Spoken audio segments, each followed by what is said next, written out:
At another restoration workshop, another merry band of engineers is attempting to restore another unsung hero of the Normandy campaign,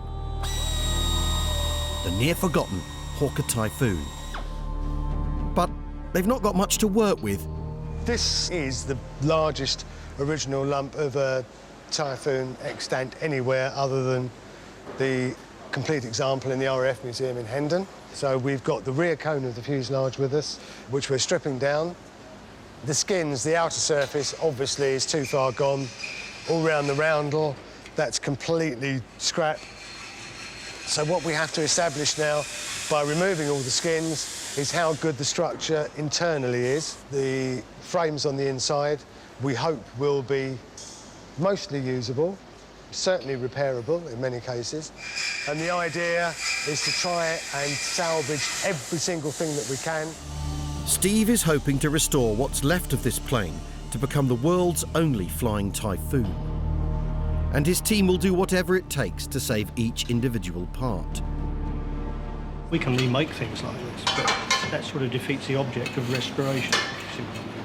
Yeah. If we can save this, then, you know, it is what it is. This has done the business. It's flown.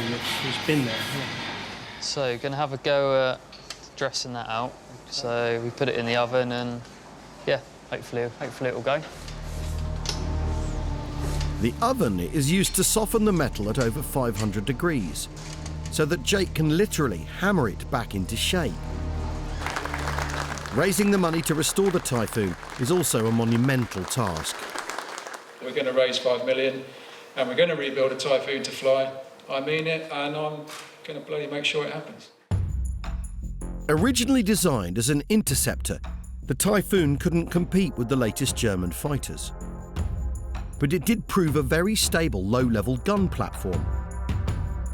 Armed with rockets, it became the RAF's most lethal ground attack aircraft. A vital role as the Allies fought their way back across Western Europe. But in Britain, its memory has been eclipsed for a simple reason. The Spitfire was in the Battle of Britain, which was in the skies overhead the UK. So people saw what it was doing firsthand.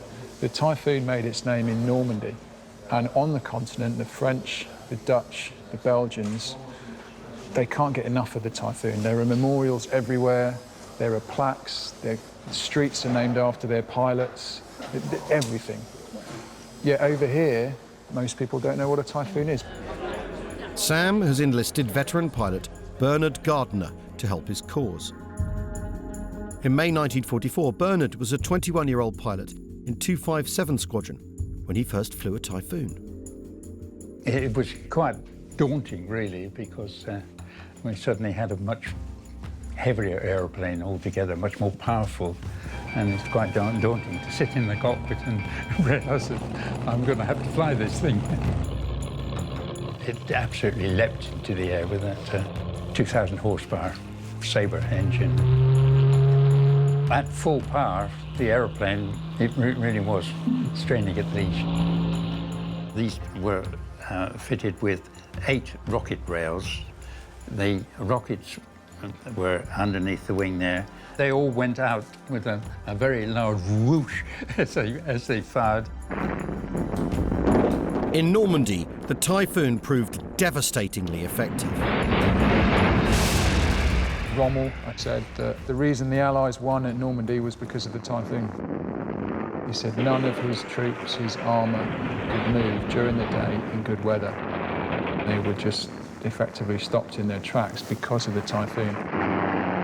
We'd probably approach it something like 2,000 feet and then dive down along the trenches. The Typhoon, of course, very fast, and it gets over 500 miles an hour in a dive. I can't remember ever feeling fear going into the operation at all. In the workshop, Jake's been hammering away on that frame section for hours. There's still a slight gap under there, so we need to basically try and pull that out a little bit further.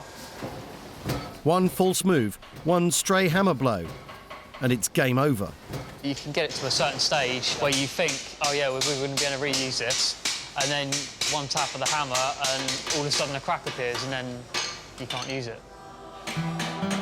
A day's work to rescue one part. And the price tag of $5 million to get this aircraft flying starts to make sense.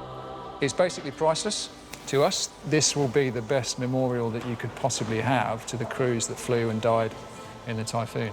After the war, Bernard and his squadron flew their Typhoons back to England, where they were scrapped and forgotten.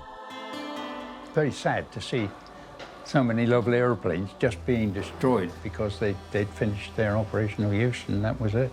It just disappeared into obscurity. It was just forgotten about completely.